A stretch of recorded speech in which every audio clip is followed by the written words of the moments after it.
you are starting college this year or finishing the college admissions process, you need to know these numbers behind me. And these numbers are the college dropout rates. And this is the average data over like 40 years of history. And so the stats don't lie, right?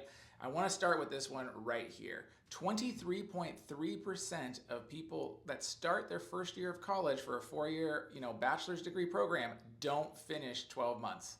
That means they don't go back for a year two. 1 in 4 college freshmen will not go to year two. That is a very concerning stat, especially if you're borrowing student loans or your parent is paying for college for you with student loans. 1 in 4.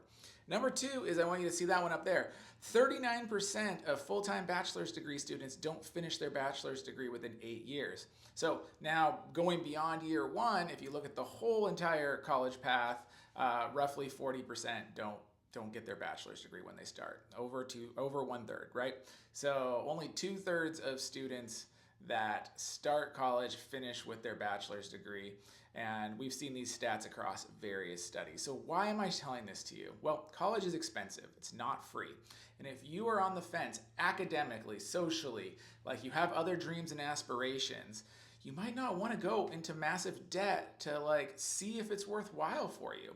You might want to look at other paths. You might want to start at community college, see if you do okay at community college, and then transfer to a 4-year school. But that way, first year, community college, very inexpensive, you're not into it for like 40 or 50,000 bucks if you realize this isn't for you, or if you don't have satisfactory academics, you're only into it for a few $1,000s. Part 2 is parents. If you are borrowing for your children, if you are sending your children away to school to some fancy Ivy League, the numbers don't lie, right? So 1 in 4 of them are not going to go back for a second year. And you need to keep this in mind if you're taking out Parent Plus loans or taking out other kind of financing to pay for your children's school. These are just the numbers.